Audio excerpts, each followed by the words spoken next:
It all started with a broken fence. Just a simple, weather-beaten wooden fence that had finally surrendered to a spring windstorm last April. Looking back now, it's almost poetic how something meant to establish boundaries would end up blurring them in ways I never saw coming. When I started repairing that storm-damaged fence in my backyard, I thought it would be just another weekend project to check off my list. I had no idea how much would change in just a few short weeks, how one person could walk into my life and make me question everything I thought I knew about myself. Before I get into what happened, make sure to subscribe to Tales of Lust and hit that notification bell so you never miss a story about the complex nature of desire and the choices we make when no one's looking. I'd been living in that suburban neighborhood for about 3 years with my husband, Mark. You know the type of place. Neatly trimmed lawns, neighborhood barbecues, people who wave as they drive by whether they know you or not. Our marriage wasn't perfect. Whose is? But we were comfortable. Maybe too comfortable. Mark had been putting in 60-hour weeks at his law firm for months. Just until I make partner, he'd say, but we both knew that milestone would only lead to more hours, more distance. The fence had been threatening to collapse for months, and when that storm finally took down a 15-foot section, I decided to tackle it myself. I'd watched enough YouTube tutorials to feel confident, or at least confident enough to try. I was out there struggling with a post-hole digger when I heard a voice from behind me. Need a hand with that? That was the first time I met Daniel, the new neighbor who'd moved in 2 months earlier. I'd seen him in passing, but never really spoken to him. In his early 40s, he had this effortless way about him, salt and pepper hair that looked stylishly messy, not unkempt, and the kind of smile that made you want to smile back without knowing why. I used to be a carpenter, he said, already rolling up his sleeves. Before I got stuck behind a desk designing furniture instead of building it. I accepted his help gratefully. What was I going to say? No thanks, I'd rather struggle alone in the mud for 8 hours? That first day, we worked mostly in companionable silence, breaking it occasionally with questions about tools or measurements. By the time the sun started to set, we'd made real progress, and I found myself disappointed when he said he needed to head home. Same time tomorrow? He asked, and I nodded too quickly. That's how it began, innocently enough. He'd bring coffee in the mornings, always remembering that I liked mine with just a splash of cream, no sugar. I'd make sandwiches for lunch. We talked about everything while we worked, books we'd read, places we'd traveled, dreams we'd put on hold. It was refreshing to have someone actually listen when I spoke. Mark was always half listening these days, one eye on his phone, responding with to questions I hadn't even asked. You know what's funny? Daniel said one afternoon as we were setting a post. I've never met someone who gets my obscure movie references so quickly. My ex-wife used to just stare at me blankly. Mark's the same way, I admitted. He thinks quoting movies is childish. We laughed about that, and something shifted between us, a recognition of similarity, of understanding. I found myself thinking about our conversations over dinner with Mark that night, comparing his distracted nods to Daniel's engaged expressions. I told myself it was just nice having a friend who actually listened. But if I'm being honest with myself, and I'm trying to be honest with you now, by the 3rd week, I was choosing my outfits more carefully before heading outside to work on the fence. I was applying lipstick that I claimed was just lip balm. I was looking forward to those hours in my backyard more than I cared to admit. You seem different lately, Mark commented one evening, not looking up from his laptop. More. I don't know, energetic. Must be all the physical labor, I said, and changed the subject quickly. The 4th weekend of our project, I found myself checking my phone constantly, waiting for Daniel's usual morning text about what time he'd be coming over. When it finally came, I felt a flutter in my stomach that I immediately tried to dismiss. Just excitement about finally finishing the project, I told myself. Nothing more. But that day, something changed. Maybe it was the weather. The sudden darkening of the sky as storm clouds rolled in unexpectedly. Maybe it was inevitable, the slow build of something I'd been trying to ignore. "Looks like we're about to get drenched," Daniel said, looking up at the gathering clouds. "Maybe we should call it a day?" Before I could answer, the skies opened up. We ran to my garage, laughing like teenagers, both of us soaked within seconds. I hit the button to close the garage door, suddenly aware of how small the space felt with both of us in it, dripping on the concrete floor. "Well, that came out of nowhere," I said, wringing water from my hair.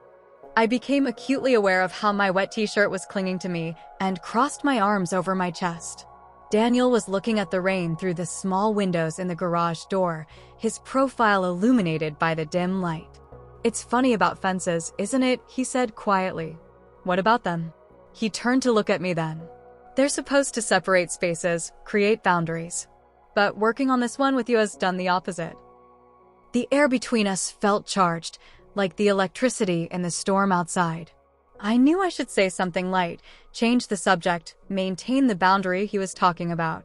Instead, I said, "I know what you mean." The power flickered once, twice, and went out. The sudden darkness made everything feel more intimate somehow, more secret. I reached for the flashlight I kept on the workbench, and Daniel reached at the same time.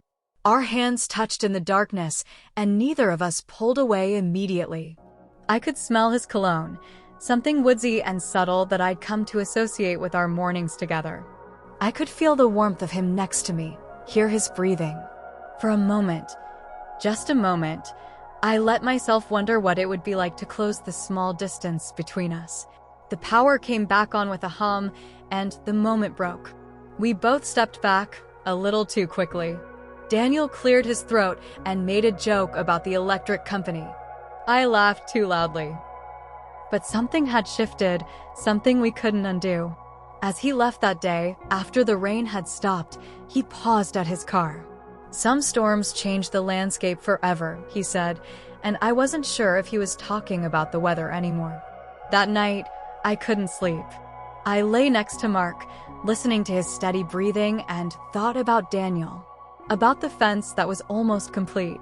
About the way my heart raced when our hands touched in the dark. I started making excuses over the next few days. The ground was too wet from the rain. I had a deadline at work. Anything to postpone finishing the fence, because I knew once it was done, our reason for spending time together would be gone. But Daniel noticed the distance. "Is everything okay?" he texted one evening. "You seem different." Did I say something wrong? I stared at that text for 20 minutes before replying with a casual lie about being busy. The guilt was eating at me. Was this an emotional affair? I'd never physically crossed a line, but in my heart, in my thoughts. Hadn't I already been unfaithful?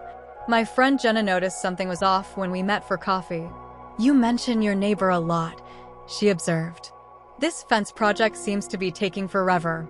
That night, I searched emotional affair signs online and felt my stomach sink as I checked off almost every box. I was sharing thoughts and feelings with Daniel that I didn't share with Mark. I was looking forward to seeing him more than my own husband. I was keeping secrets. The fence was nearly complete, just a few finishing touches needed. I couldn't postpone it forever. On what I knew would be our final evening working together, Daniel brought a bottle of wine. "To celebrate a job well done," he said, pouring 2 glasses as the sunset painted the new fence in golden light. We sat in the Adirondack chairs facing the backyard, admiring our work. The conversation flowed as easily as it always did, but there was an undercurrent of something sad, something final. We both knew this was ending. As twilight deepened and the string lights I'd hung in the backyard created a soft glow around us, the conversation turned serious. Daniel looked into his glass, then up at me. His voice was quiet but clear. "I need to tell you something. Meeting you has made me question everything I thought I knew about connection." My heart was pounding so hard I was sure he could hear it. I didn't trust myself to speak. "I think about our conversations more than I should," he continued. "I respect your marriage, I really do. But I wanted you to know you've become important to me, in ways I didn't expect." The moment stretched between us, fragile and dangerous. I could feel myself standing at an edge, knowing one step would change everything. I've been feeling the same way, I finally admitted, my voice barely above a whisper. And it terrifies me. We sat in charged silence, inches apart, but not touching. Both of us knowing what could happen next. Both of us aware of what was at stake. That night, I barely slept. I replayed our conversations, imagined different endings to our story, wondered about parallel universes where we'd met at different times, under different circumstances. But when morning came, so did clarity. What I felt for Daniel was real, maybe more real than anything I'd felt in a long time, but acting on it would mean becoming someone I didn't want to be. I texted him early, "We need to talk." Not at home. Coffee shop at 2. He was already there when I arrived, sitting at a corner table with 2 cups of coffee waiting. The public setting helped. It was harder to get lost in emotions with the bustle of the cafe around us. "What's happening between us feels real," I said after we'd exchanged awkward hellos. But continuing down this path would mean betraying promises I've made. Not just to Mark, but to myself. Daniel nodded slowly. "I understand. I'd be lying if I said I wasn't disappointed, but I respect you for this." He reached across the table, not to take my hand, but to slide my coffee closer to me. A small gesture that acknowledged the boundary we were establishing. "Sometimes the right person comes at the wrong time," he said with a sad smile. "Or maybe they come exactly when they're supposed to teach us something about ourselves." I tried to return his smile, but felt tears threatening. We said goodbye in the parking lot, a formal handshake that felt ridiculous given the depth of what we'd shared, yet anything more would have been dangerous. A week passed with no contact. I threw myself into work, into trying to reconnect with Mark, who remained as distant as ever, though he did comment that the new fence looked really professional. Then, on a rainy Tuesday, I found a handwritten note in our mailbox. "The fence looks great. So does the boundary we've built," it read. "Just know you weren't alone in what you felt. Sometimes connections like ours aren't meant to be explored, just acknowledged." There was no signature, but I didn't need one. That weekend, I saw Daniel at the neighborhood block party. Our eyes met across a crowded yard, and we exchanged distant nods. But in that brief moment of eye contact, I felt everything we'd left unsaid. The possibility, the choice, the bittersweet ache of doing the right thing when the wrong thing would have been so easy, so tempting. Now, months later, I still sit on my deck sometimes, looking at that fence we built together. It stands strong against the wind, a physical boundary that reminds me of the emotional ones I chose to maintain. Was I wrong for feeling what I felt? I don't think so. We can't control who awakens something in us, but we can control what we do with those feelings. Sometimes the hardest repairs aren't made with hammers and nails, but with the courage to walk away from temptation. The fence is fixed, but I'm still mending the parts of myself that wanted to cross it.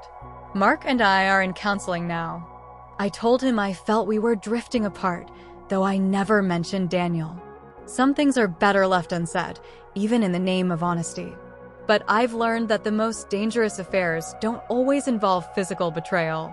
Sometimes it's the emotional connections we form, the secret spaces we create with someone else, that can do the most damage to a relationship. And sometimes, the person you need to be most honest with is yourself. If you've ever found yourself caught between commitment and unexpected feelings, caught in that gray area where nothing has happened yet everything has changed, share your experience in the comments below. And subscribe to Tales of Lust for more stories that explore the complicated nature of human desire and connection. Because even the strongest fences can't always protect us from our own hearts.